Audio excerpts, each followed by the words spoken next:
నమస్కారం ETV news కి స్వాగతం ముందుగా ముఖ్యాంశాలు డ్రోన్ టెక్నాలజీ రేపటి తరానికి గేమ్ చేంజర్ కాబోతోందన్న చంద్రబాబు కొత్త ఆవిష్కరణలతో రావాలని తయారీదారులకు పిలుపు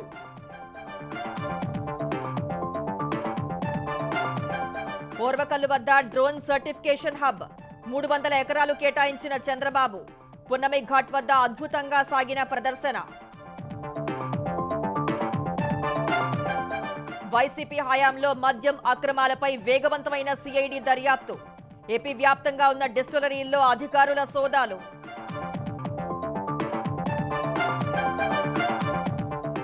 నేషనల్ ఇన్ఫర్మేటిక్స్ సెంటర్కు ధరణి పోర్టల్ నిర్వహణ భూ సమస్యల నుంచి త్వరలో పూర్తి విముక్తి లభిస్తుందన్న పొంగులేటి సియోల్లో హాన్ నదిని సందర్శించిన తెలంగాణ బృందం పునరుద్ధరించిన విధానంపై మంత్రులు అధికారుల అధ్యయనం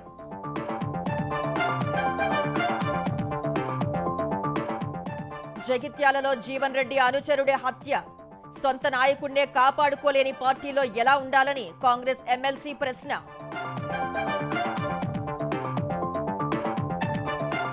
రష్యా ఉక్రెయిన్ వివాదాన్ని శాంతియుతంగా పరిష్కరించుకోవాలన్న మోదీ భారత సహకారం ఉంటుందని పుతిన్తో చర్చల్లో వెల్లడి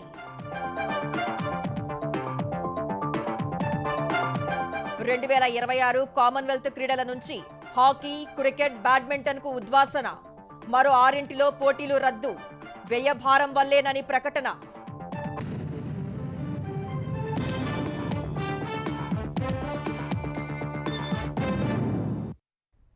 సమాచారాన్ని ఆర్టిఫిషియల్ ఇంటెలిజెన్స్ కు అనుసంధానించడం ద్వారా కొత్త సంపద సృష్టించవచ్చని ముఖ్యమంత్రి చంద్రబాబు అన్నారు డ్రోన్ల ద్వారా విజిబుల్ పోలీసింగ్ తగ్గించి శాంతి భద్రతల పరిరక్షణ మెరుగుపడేలా చేస్తామని అమరావతిలో డ్రోన్ సమిట్ ను ప్రారంభించిన తర్వాత చెప్పారు డ్రోన్ల సాయంతో రౌడీ షీటర్లకు సవాల్ విసురుతామన్న ఆయన యుద్ధాల్లో వాడే డ్రోన్లను తాము అభివృద్ధి కోసం వినియోగిస్తామని తెలిపారు కర్నూలు సమీపంలోని ఓర్వకల్లు వద్ద డ్రోన్ సర్టిఫికేషన్ హబ్ కోసం 300 ఎకరాల భూమిని కేటాయిస్తున్నామని ప్రకటించారు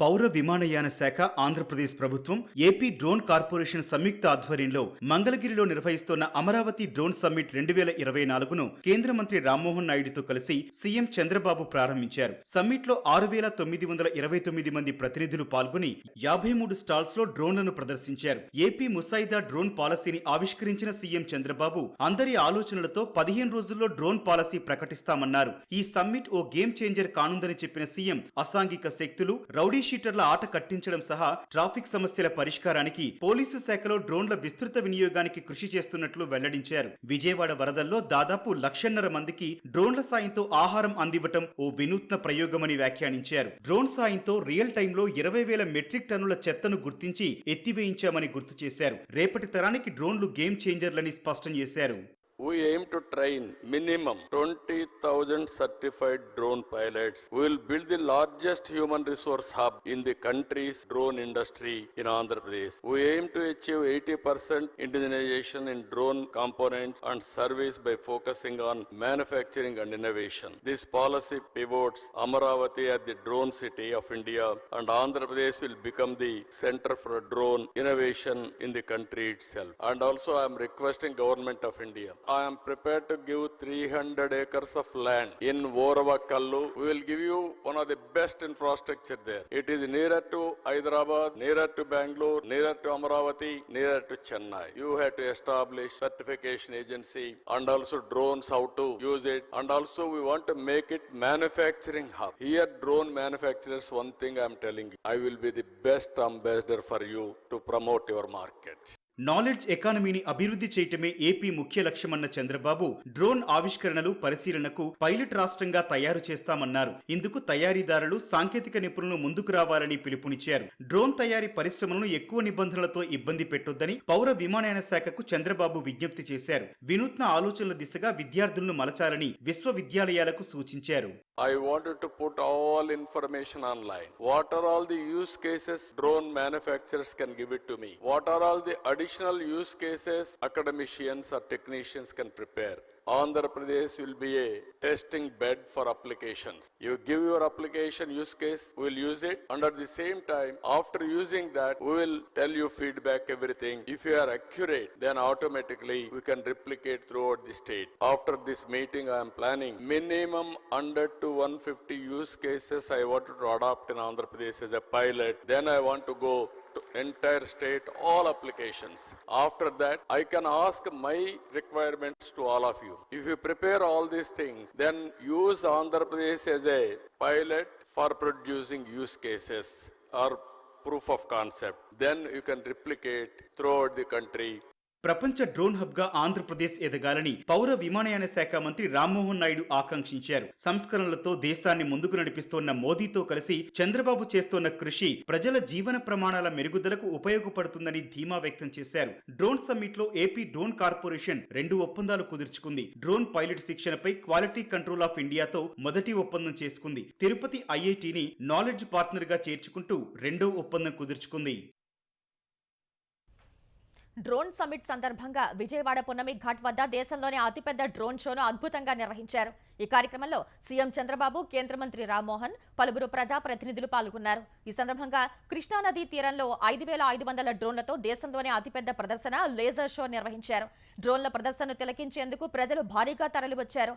8000 మంది డ్రోన్ షో వీక్షించేలా ఏర్పాట్లు చేశారు. డ్రోన్ షో వీక్షించేలా విజయవాడలో 5 చోట్ల డిజిటల్ స్క్రీన్లు కూడా ఏర్పాటు చేశారు. గౌతమ బుద్ధుడు, విమానం ఆకృతి, గ్లోబ్, జాతీయ పతాకం ఆకారాల్లో డ్రోన్ల ప్రదర్శన ఆకట్టుకుంది. డ్రోన్ ప్రదర్శనకు ముందు పునమి ఘాట్లో నిర్వహించిన సాంస్కృతిక కార్యక్రమాలు ఆకట్టుకున్నాయి. కృష్ణం వందే జగద్గురుం కళా ప్రదర్శన ప్రత్యేక ఆకర్షణగా నిలిచింది. అనంతరం డ్రోన్ హాకథాన్ విజేతలకు సీఎం చంద్రబాబు నగదు నజరానా అందించారు. డ్రోన్ షో 5 ప్రపంచ రికార్డులు నెలకొల్పింది.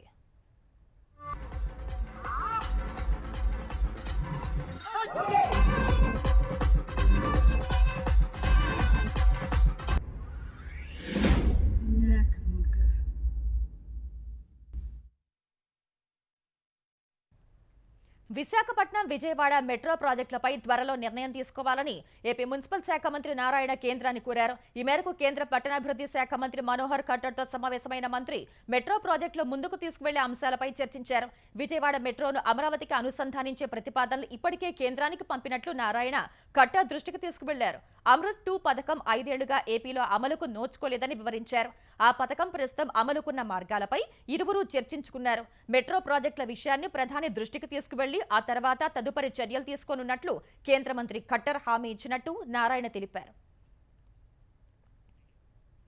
కుల ధృవీకరణ సహా ఇతర ధ్రువపత్రాలను అత్యంత సులభంగా ఇచ్చే దిశలో ఏపీ సర్కార్ కీలక ఒప్పందం చేసుకుంది. ఈ మేరకు కుల ధృవీకరణ పత్రాలను వాట్సాప్ ద్వారా అందించేందుకు ఫేస్బుక్, వాట్సాప్, ఇన్స్టా మాతృ సంస్థ మెటాతో ఏపీ ప్రభుత్వం ఒప్పందం కుదుర్చుకోనుంది. ప్రస్తుతం ఢిల్లీ పర్యటనలో ఉన్న ఆంధ్రప్రదేశ్ ఐటీ శాఖ మంత్రి నారా లోకేష్ సమక్షంలో ఏపీ అధికారులు, మెటా ప్రతినిధులు ఒప్పందంపై సంతకాలు చేశారు. మెటా ప్లాట్ఫామ్ వాట్సాప్ బిజినెస్ ద్వారా కుల ధృవీకరణ సహా ఇతర ధృవీకరణ పత్రాలు వేగంగా, సులభంగా పొందేందుకు అవకాశం కలగనుంది.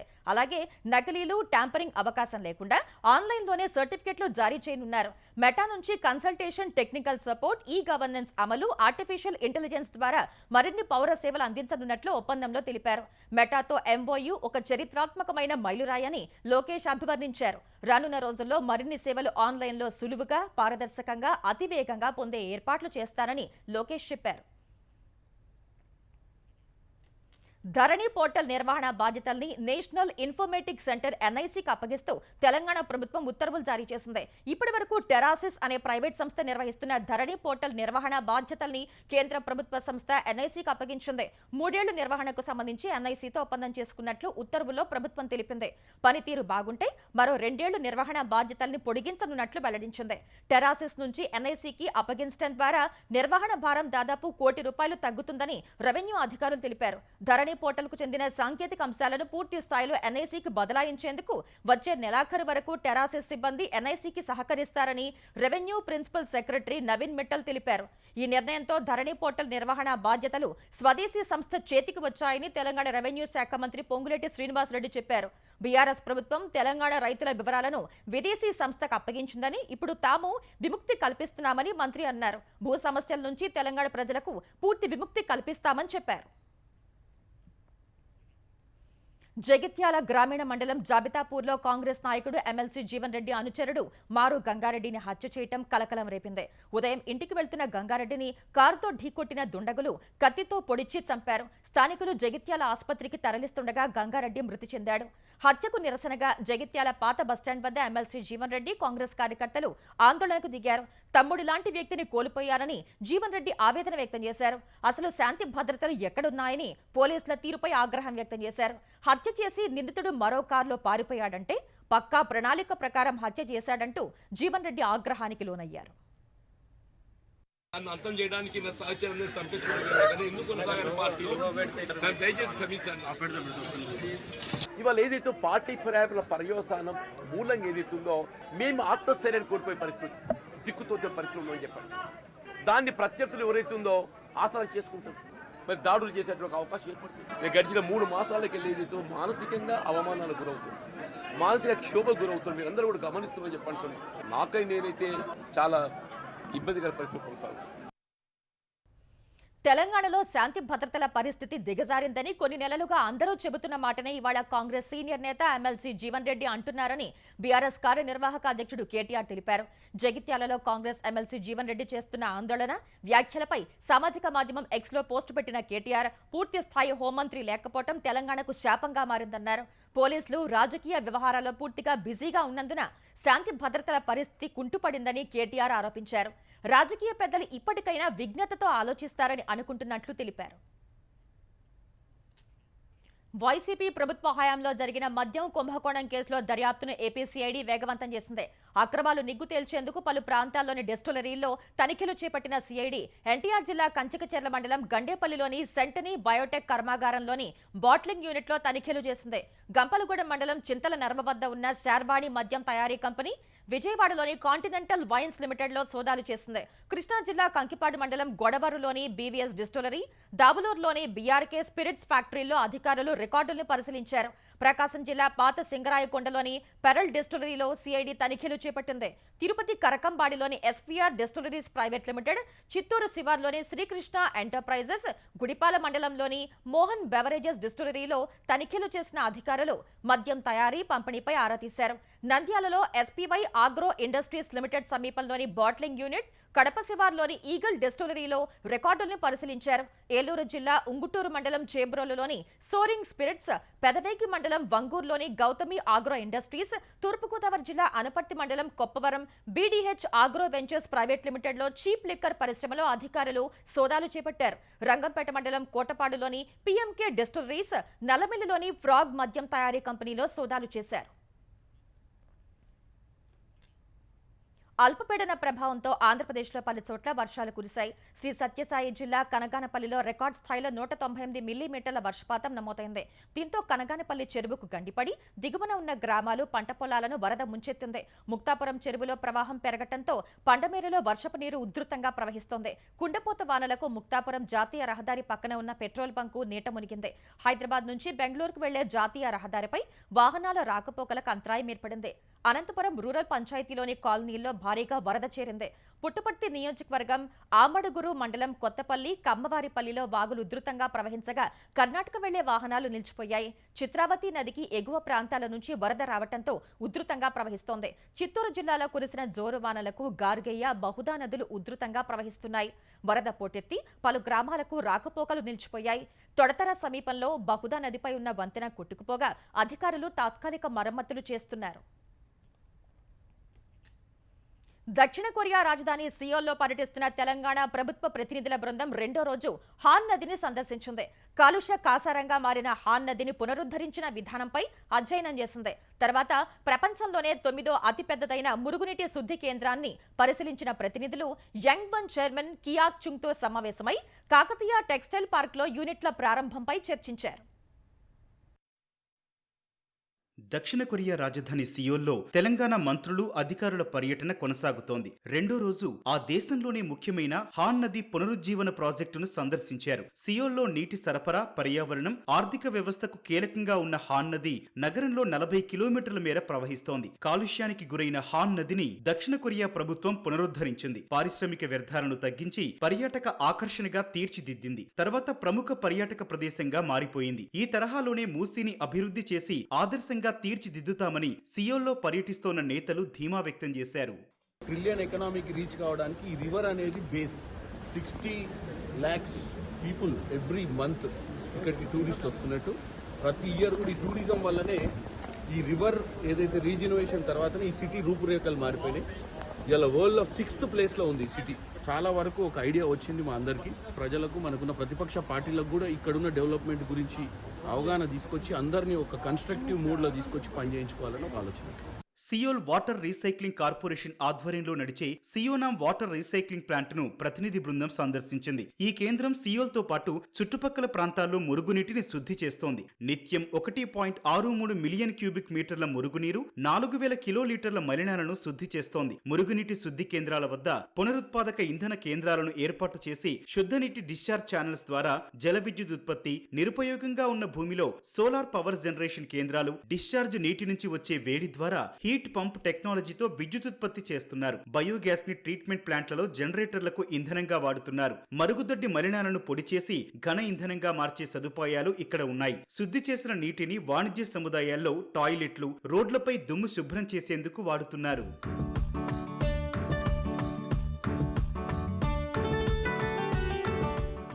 యంగ్ వన్ చైర్మన్ కియాక్ చుంగ్ తో సమావేశమైన తెలంగాణ ప్రతినిధుల బృందం కాకతీయ టెక్స్టైల్ పార్క్ లో అన్ని యూనిట్లను ప్రారంభించాలని కోరారు. వరంగల్లో అంతర్జాతీయ విమానాశ్రయం అవసరమని ఈ సందర్భంగా చుంగ్ అభిప్రాయపడ్డారు. ఉద్యోగుల సమస్యలు పరిష్కరించాలని తెలంగాణ వ్యాప్తంగా నిరసన కార్యక్రమాలు చేపట్టనున్నట్లు తెలంగాణ ఉద్యోగ ఐకాస వెల్లడించింది. ఈ మేరకు హైదరాబాద్ నాంపల్లి టీఎన్జీఓ భవన్లో సమావేశమైన తెలంగాణ ఉద్యోగులు, కార్మికులు, పెన్షనర్ల ఐకాస ఉద్యమ కార్యాచరణ ప్రకటించింది. నవంబర్ 2న అన్ని జిల్లాల కలెక్టర్లకు కార్యాచరణ లేఖలు ఇవ్వనున్నట్లు ఐకాస చైర్మన్ జగదీశ్వర్ తెలిపారు. నవంబర్ 4, 5న అన్ని రాజకీయ పార్టీల ప్రజా ప్రతినిధులకు వినతి పత్రాలు ఇస్తామన్న ఆయన వచ్చే నెల 7 నుంచి డిసెంబర్ 7 వరకు ఉమ్మడి జిల్లాల్లో సదస్సులు నిర్వహిస్తామని చెప్పారు. జనవరి 21న మౌన ప్రదర్శనలు, 23న బైక్ ర్యాలీలు, జనవరి 30న మానవహారాలు చేపట్టనున్నట్లు జగదీశ్వర్ పేర్కొన్నారు. అప్పటికీ ప్రభుత్వం దిగి రాకుంటే తెలంగాణ ఉద్యమం తరహా పోరాటానికి సిద్ధమని తెలిపారు. రష్యా, ఉక్రెయిన్ మధ్య వివాదాన్ని శాంతియుతంగా పరిష్కరించుకోవాలని ప్రధాని నరేంద్ర మోదీ పునరుద్ఘాటించారు. ఇందుకు సాయం చేసేందుకు భారత్ సిద్ధంగా ఉందని తెలిపారు. బ్రిక్స్ సదస్సు కోసం రష్యాలోని కజన్ నగరం చేరుకున్న ప్రధాని మోదీ ఆ దేశ అధ్యక్షుడు పుతిన్తో సమావేశమయ్యారు. ఇరువురు ద్వైపాక్షిక చర్చలు జరిపారు. ఈ ప్రాంతంలో శాంతి, స్థిరత్వం త్వరగా పునరుద్ధరించేందుకు భారత్ మద్దతిస్తుందని మోదీ చెప్పారు. మన చర్యలన్నీ మానవత్వానికి ప్రాధాన్యం ఇవ్వాలని పుతిన్కు సూచించారు. సమయం వచ్చినప్పుడు అన్ని రకాలుగా సాయం చేసేందుకు భారత్ సిద్ధమని ప్రధాని చెప్పారు. బ్రిక్స్ వార్షిక సదస్సు ప్రతి రంగంలో సభ్య దేశాల మధ్య సహకారం బలోపేతం చేస్తుందని ఆశాభావం వ్యక్తం చేశారు. బ్రిక్స్ కు అధ్యక్షత వహిస్తున్న పుతిన్ కు మోదీ శుభాకాంక్షలు తెలిపారు. అనేక దేశాలు బ్రిక్స్ లో చేరాలని కోరుకుంటున్నాయని చెప్పారు. అంతకుముందు 2 రోజుల బ్రిక్స్ సదస్సులో పాల్గొనేందుకు రష్యాలోని కజన్ నగరానికి చేరుకున్న ప్రధాని మోదీకి విమానాశ్రయంలో ఘన స్వాగతం లభించింది. తర్వాత తాను బస చేస్తున్న హోటల్కు చేరుకున్న ప్రధానికి ప్రవాస భారతీయులు ఘన స్వాగతం పలికారు. వారితో ప్రధాని కాసేపు సంభాషించారు. అక్కడే రష్యాకు చెందిన కళాకారుల భారతీయ నృత్య ప్రదర్శనను మోదీ ఆసక్తిగా తిలకించారు. వారిని అభినందించారు. వక్ఫ్ బిల్లుపై ఏర్పాటు చేసిన పార్లమెంటరీ సంయుక్త కమిటీ జేపీసీలో తీవ్ర వాగ్వాదం, తృణమూల్ కాంగ్రెస్ ఎంపీ కళ్యాణ్ బెనర్జీ సస్పెన్షన్ కు దారితీసింది. జేపీసీ సమావేశంలో BJP MP Abhijit Gangopadhyay, Trinamool MP Kalyan Banerjee మధ్య వాగ్వాదం జరిగింది. ఈ సమయంలో కోపంతో కళ్యాణ్ బెనర్జీ గాజు వాటర్ బాటిల్ ను పగలగొట్టి విసిరేసినట్లు సమాచారం. వాటర్ బాటిల్ పగలకొట్టినప్పుడు బెనర్జీ బొటనవేలు, చూపుడు వేలుకు గాయాలయ్యాయి. వెంటనే అక్కడి సిబ్బంది ఆయనకు ప్రాథమిక చికిత్స చేసినట్టు తెలిసింది. ఈ వైఖరి నేపథ్యంలో కళ్యాణ్ బెనర్జీని 1 రోజు పాటు జేపీసీ నుంచి సస్పెండ్ చేశారు. తర్వాత ఆయన మజ్లిస్ ఎంపీ అజ్దుద్దీన్ ఓవైసీ, ఆమ్ ఆద్మీ ఎంపీ సంజయ్ సింగ్ తో కలిసి సమావేశ మందిరం నుంచి వెళ్లిపోయారు. బీజేపీ ఎంపీ జగదాంబికా పాల్ నేతృత్వంలోని జేపీసీ వక్ఫ్ బిల్లుపై కొందరు విశ్రాంత న్యాయమూర్తులు, న్యాయవాదుల అభిప్రాయాలను ఆలకించింది. అయితే వారికి బిల్లుతో సంబంధం ఏముందని విపక్ష సభ్యులు ప్రశ్నించారు. 2026 ఏడాది స్కాట్లాండ్ గ్లాస్గోలో జరిగే కామన్వెల్త్ క్రీడలకు సంబంధించి భారత్కు గట్టి ఎదురుదెబ్బ తగిలింది. భారత్కు పతకాలు తెచ్చిపెట్టే కీలకమైన hockey, badminton, wrestling, cricket, shooting వంటి పోటీలను ఈ క్రీడల నుంచి తొలగించారు. టేబుల్ టెన్నిస్, స్క్వాష్, ట్రయాథ్లాన్లను తొలగించినట్లు గ్లాస్గో కామన్వెల్త్ క్రీడల కమిటీ వెల్లడించింది. ఖర్చుల భారాన్ని తగ్గించుకునేందుకే ఈ నిర్ణయం తీసుకున్నట్లు స్కాట్లాండ్ తెలిపింది. ఈసారి athletics, para athletics, track and field, swimming, para swimming, artistic gymnastics, weight lifting సహా 10 క్రీడల్ని మాత్రమే నిర్వహిస్తామని కామన్వెల్త్ ఫెడరేషన్ తెలిపింది. 2026 జూలై 23 నుంచి ఆగస్టు 2 వరకు మొత్తం 4 వేదికల్లో ఈ క్రీడలు జరగనున్నాయి. కామన్వెల్త్ గేమ్స్ లో భారత పురుషుల హాకీ జట్టు 3 సార్లు రజతం, 2 సార్లు కాంస్య పతకాలు సాధించింది. మహిళల హాకీ జట్టు బంగారు పతకం సహా 3 పతకాలు గెలిచింది. 2022 కామన్వెల్త్ క్రీడల్లో భారత 61 పతకాలతో 4వ స్థానంలో నిలిచింది. ఇందులో 22 స్వర్ణాలు, 16 రజతాలు, 23 కాంస్యాలు ఉన్నాయి. రెజ్లింగ్ లో అత్యధికంగా 12 పతకాలు రాగా వెయిట్ లిఫ్టింగ్ లో 10 పతకాలు వచ్చాయి.